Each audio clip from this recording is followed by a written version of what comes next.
Hey everybody, this is John Franklin Reviewer and I am back, boom, with another anniversary movie. This movie came out September 19th of 2003, the first Underworld movie starring Kate Beckinsale. Okay, so what exactly is the first Underworld all about? Well, probably the best way for me to describe it would definitely be it's a female vampire needs to save a human from the other vampires and from the werewolves, because this human has some kind of special stuff that the werewolves need and the vampires just don't give a fuck about, except this one female vampire. Okay, so what exactly did I like about Underworld? Well, one thing I'd say I definitely enjoyed about Underworld was Michael Sheen. He was the werewolf leader named Lucius. Now, a little spoiler I'm going to give right away here is that he is one of the people that does die because he is one of the bad guys. But how can you ever consider a vampire werewolf good? But that's just the way the script was. But yes, his character does die, and I got to be honest, I did kind of shed a tear a little bit because I thought he was probably the best performance. So I thought he was great. He was a badass, loved everything about him. I was very convinced of who this character was and what he was focused on. Well, I did like the character Victor, played by Bill Nighy. Hopefully I said that name right there. I actually like this actor. You don't really see him in that many movies. I know he was in like Shaun of the Dead, and he's been in a few other things, but I can't unfortunately right now think what else he's been in. He's probably the second most believable person in this. And honestly, when you see this guy, you kind of cheer for him a little bit too. Again, being a bad guy, being an asshole, I'd say there was only like maybe one or two times that I really I didn't believe his acting. It was just, or he was hamming it up might be the best way of saying it. And I love that kind of stuff, but maybe he was hamming it up way too much, if that makes any sense to my audience out there. But I really liked for who he was, especially in the third act. He's actually kicking some ass. And even though for an older actor, you might seem like you're always going to get like a stunt man. It looks like it's really him and just a man or a woman in a wig doing their stunts for them and all that. But I really liked some of the deaths that this guy had to kill with the werewolves and all that. And I think he went toe to toe pretty well with who he had, his main person he had to fight there.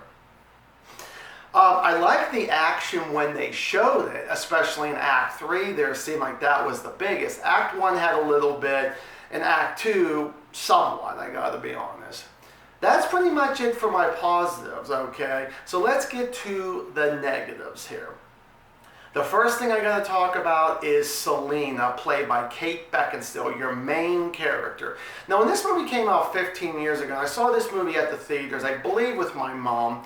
The thing was, I loved this movie. I thought it was fun, it was great, but I gotta be honest, for 15 years ago, I was kind of still in my early, turning into my mid-20s, and I gotta be honest, I think some movies, I think that's why I like doing these videos, because there's certain movies I'm like, man, I was a dumb person knowing my movies back in the 20s compared to knowing myself now in my 20s, or in my 30s, sorry.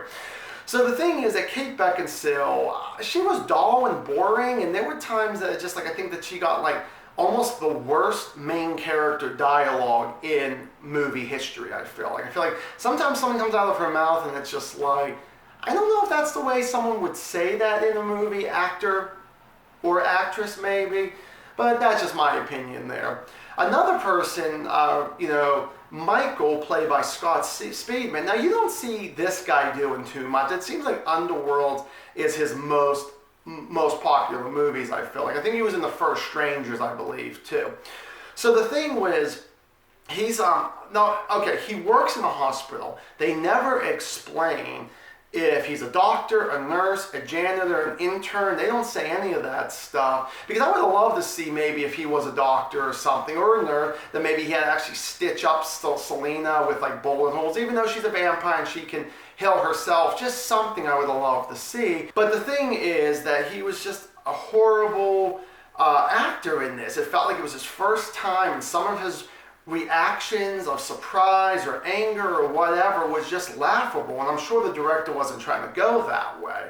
Oh yeah, and let's talk about the director, Lee Wiseman. If I am correct, that this is actually the husband to Kate Beckinsale. So of course this guy's directed pretty much most of the Underworld. I don't think he directed the last one, Blood Wars. I think he might have executive produced it, or somehow he had his name on the newest one, but I think he actually directed the first 4 and just probably became a producer in the 5th one, I think.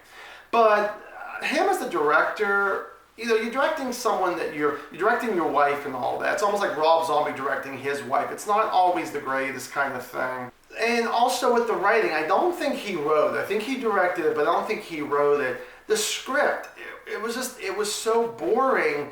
And it just like the whole story, it's just like, I really didn't give really 2 fucking shakes about any of these characters almost. Except the 2 I did like, sorry. But everybody else, I didn't care about your main character. It's supposed to be, your front runner for a movie and all that. I think that she really pulled that down along with Michael and all that. The 2 characters I mentioned kind of brought it up at least a little bit.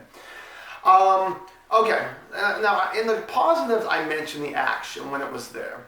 It took so long in between, so far in between when you actually had good action. You had a little bit of action at the beginning. There was a subway scene I thought was really cool. I liked the way it opened up there.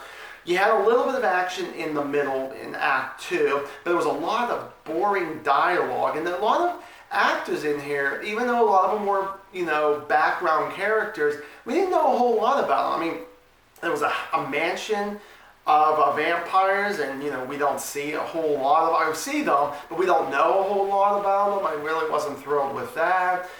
And on the werewolf side, same thing. A lot of them was just like they were there to fight the vampires, but they just seemed like that they never really gave a whole lot. They were just there, and that kind of really bothered me too. It's like I wanted something more than what this film gave me. Now, bottom line, if you're going to make a vampire werewolf movie, make it good, make it fun, and don't make it so serious like you did in this one. It was blah, honestly. Now, what do I rate this movie? I would go 2 out of 4 stars. That's right. Even with all the negatives there, I'm going probably at least a half a star more than I was going to.